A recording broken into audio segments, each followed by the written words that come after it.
Hi guys, welcome to our daily encounter. As we read about the end of Moses' life, it gives us time to think about what it means to live a life that makes a difference. As we look back on Moses' life, we can definitely see the tremendous impact his life had. Even though he only lived 120 years, which is a long time for us in our day and age, but in the grand scheme of things, 120 years isn't that long when you look at all of human history.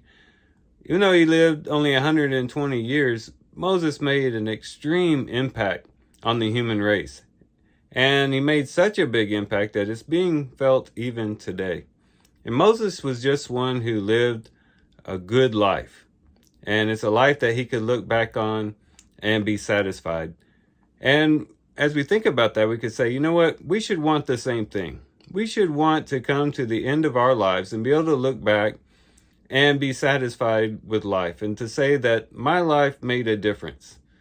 And I think there's some things that Moses had going for him that helped him be able to say that. For one, he was faithful to God and faithful to God's house, that is, to the children of Israel. In Hebrews chapter 3, there it says, in verse 2, it says, he was faithful to him who appointed him, they're talking about Jesus, as Moses also was in all his house, that is, in all of God's house. For he has been counted worthy of more glory than Moses by just so much as the builder of the house has more honor than the house. For every house is built by someone, but the builder of all things is God. Now Moses was faithful in all his house, that is God's house, as a servant, for a testimony of those things which were to be spoken later. But Christ was faithful as a son over his house, whose house we are, if we hold fast our confidence and the boast of our hope firm till the end.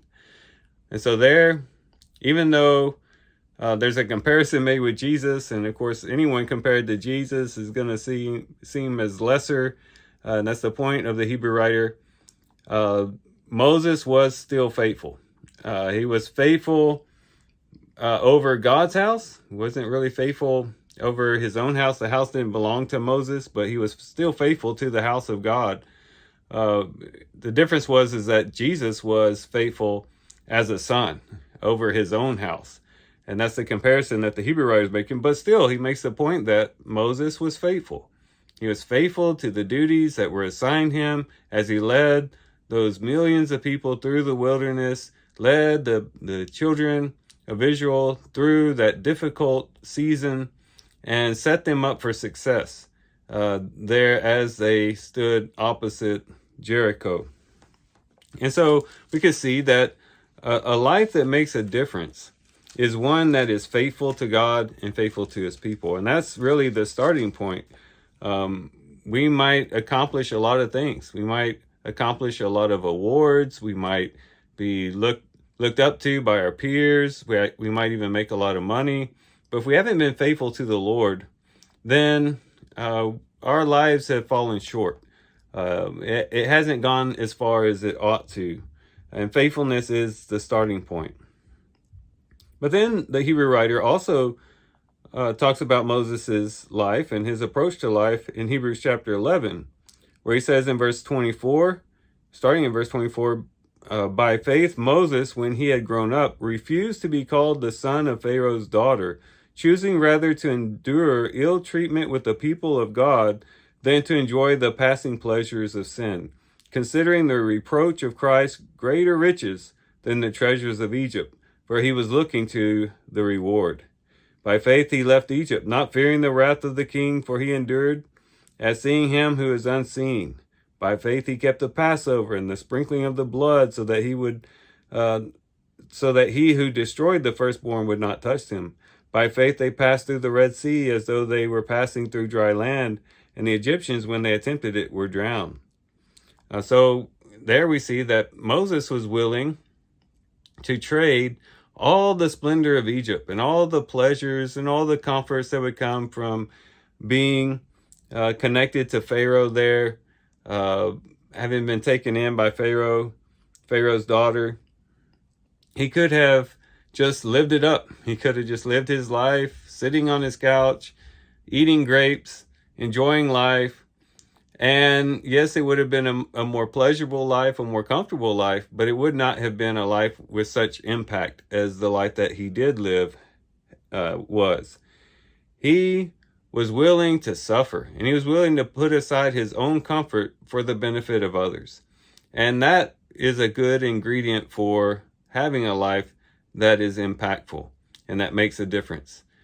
If we just live for ourselves, and if our whole lives are just about us, then everything that we accomplish dies with us. But if we live our lives investing in others and wanting to benefit others above just benefiting ourselves, then our lives have lasting results, because then our works go on even after we pass. And our works continue to have an impact in the hearts and the minds of people that we interacted with, that we invested in. And then they, in turn, might make an investment in others that will extend that impact that we had. And so living a life in which we're not centered on ourselves, not a selfish life, an egocentric type of approach to life, but rather one that is intentional about investing in others. That's the type of life that matters, and that's the type of life that will make a great impact and leave a great legacy.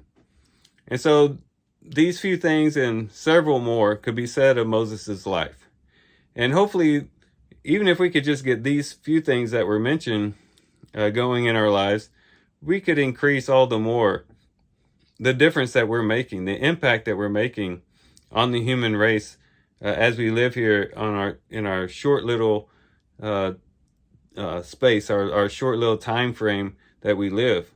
If we'll be faithful to the Lord, if we'll be faithful to his house, if we will be willing to suffer and be willing to put the reward of Christ above the comforts and the pleasures of this world, we can make a big lasting impact in this world.